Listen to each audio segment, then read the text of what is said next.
All right, what's going on, guys? Welcome to another video. Today, I'm going to talk about a few things you may want to consider before purchasing a Gen 1 Raptor. All right, so we got my 2014 Ruby Red Gen 1 Raptor here, and I just paid for a very expensive maintenance item, which is what prompted this video. So I want to talk about a few things you may want to consider before buying a Raptor in general, but specifically the Gen 1. I'm gonna have this truck for almost 2 years now. It has over 100,000 miles. So there may be a few things that you want to consider. Okay, so let's talk about the most recent and expensive item that I experienced, and that is issues with the 6-speed transmission and the torque converter.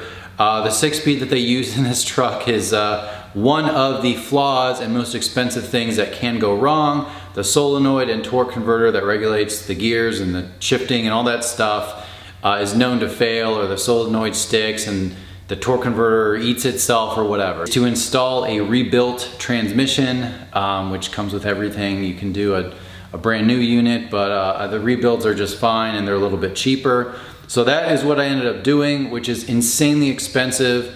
The parts for that, for like a fully rebuilt and 2-year warranted unit, usually range between $3,000 and $4,000. So even without labor, it's a very expensive thing if you can do it yourself. So definitely make sure. My truck has 124,000 miles. If your truck has anywhere near 100,000 miles, you're looking at one, just be aware that you want to make sure it was at least serviced with fluid and stuff, which may help. Mine was, but of course I got unlucky anyways. So that is one huge item that you see sometimes on the forums, but I feel like it's not really talked about. And that is probably the biggest and most significant issue that, as far as I'm concerned, that these trucks have. All right, so let's talk about something that is not quite as scary as the transmission, and that is these Fox shocks that come on the Raptor. Super cool, look good, handle good, lots of travel. I would say if your truck has been street driven, I would not worry about this as much, although it is something just to be aware of. They recommend that these are replaced or refurbished or whatever every 30 to 50,000 miles or so. My truck has not had them replaced. I have over 100,000 miles, but I will say, based on the fact that I'm really just kind of moseying around town, probably helps it a lot, although they are probably on the list. So if they're leaking or there's issues, definitely put them on your list for things to do. But if you're off-roading a lot, definitely something that's important to consider, or the truck has been off-road a lot, which I know these trucks are made for that. But if the person has not really like beat up the truck or jumped it or done a lot of stuff, the shocks feel like they will age okay and maybe not as big as a concern. The other thing to think about is the other basic suspension components like tie rods and things like that that get a little worn out over time. Again, if you're street driving and driving it pretty easily, just keep an eye on them and kind of check them maybe when you get in alignment or something. But other than that, I think the suspension is pretty straightforward. The other thing to look at for a truck, especially with higher mileage, is like this power steering pump. If you do donuts at full lock, the power steering pump will go out.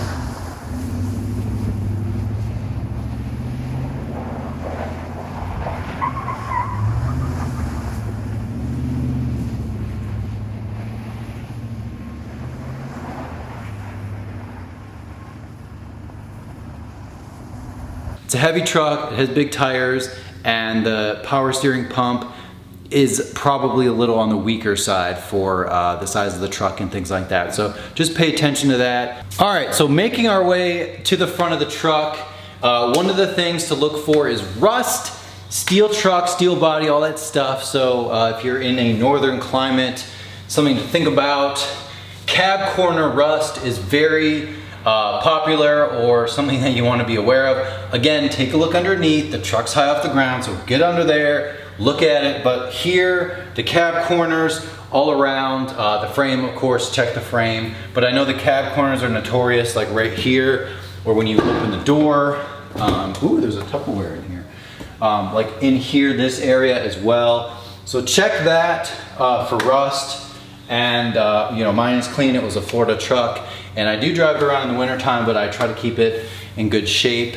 So keep that in mind. All right, I'm gonna hold you guys right here. So we're gonna continue making our way this way. The other thing to look for is in this area where the bed meets the cab, and if the truck has been jumped, which I know they are built to handle jumps, I know that, but if it's excessive jumping or whatever, the cab can hit this and create, you know, indentations, marks, paint being chipped, stuff like that. And I know it's meant to flex, right, between here. That's how all pickup trucks are designed, is it's two different pieces, so I get that. But just keep in mind, if you're buying a truck that's all banged up right here, which means the body has flexed enough and whatnot, that means that it's been driven harder. And if you want that truck, that's fine, but just know that it's had a more rough life. I am pretty particular, didn't want that, so I definitely picked one. As far as I'm concerned, it has not been jumped or abused or whatever. So mine is a nicer example, I like to think, and I want to keep it for a long time, and I don't really want to jump it. I know people are going to make fun of me for that, but I don't want to do that. So that's something to consider as well. All right, so we're actually going to jump to the front of the truck. I have a couple of things for the interior, but in case people are skipping around, the big thing that I want to make sure that we talk about in the front is something called Fuse 27. I did a full video on it for replacing it. Essentially, Ford uses a small fuse that should be bigger, and all you have to do is buy a fuse relocation kit, and it's like 35 bucks. You can do it yourself for like 1 to 2 hours of work at the most, and that's all it does. So it regulates the fuel pump. If Fuse 27 has not been relocated, you definitely want to do it, and you can easily do it yourself or have a mechanic do it. And then once it's done, it's perfect, and it regulates the fuel pump. So if it starts having an issue and it hasn't been done, then your truck's not going to run or turn on or whatever. So definitely important to do, and super, super cheap.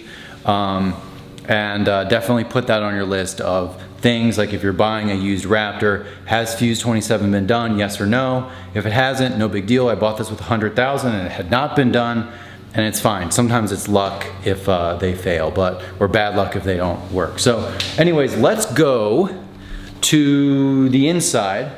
And I don't know if this is a Raptor thing, but checking to make sure that the heated and cooled seats work on the front, so both front seats.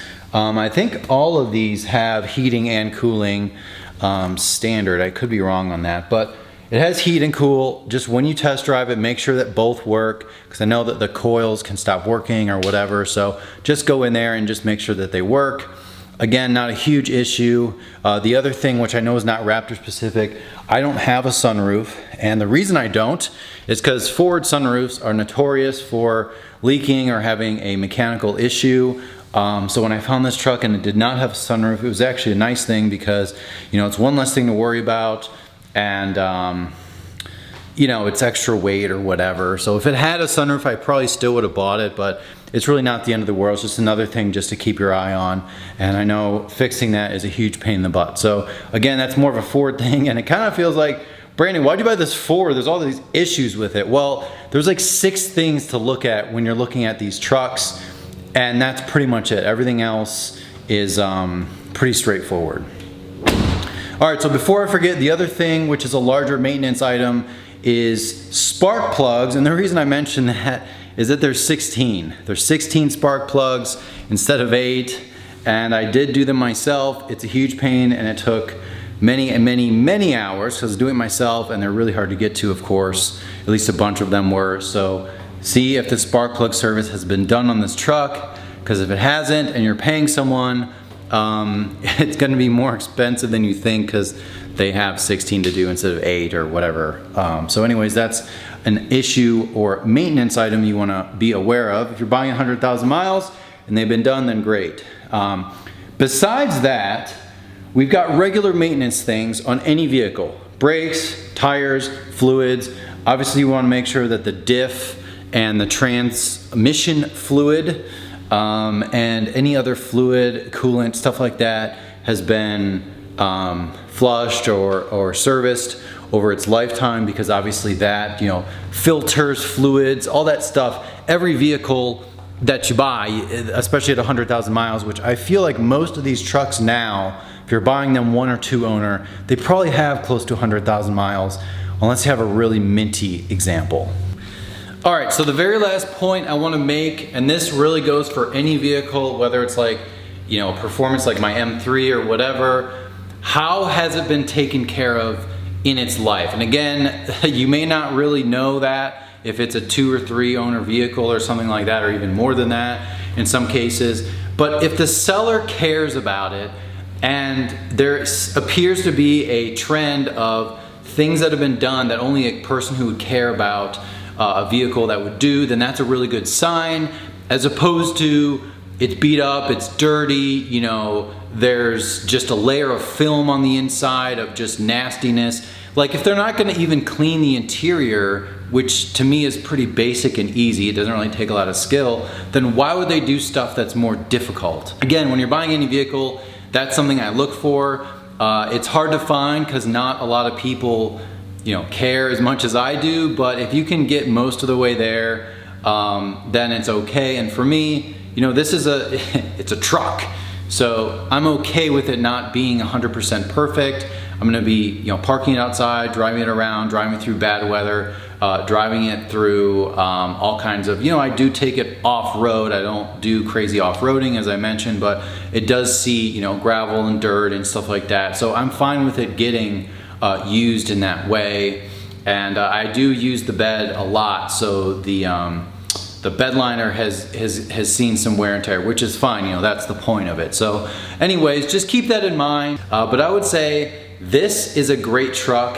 I got unlucky on the one occasion, of course, with the transmission, but it drives cool, it looks cool. I never really get sick of, you know, looking at it or driving it, or really the community guys around it. Of course, that helps as well.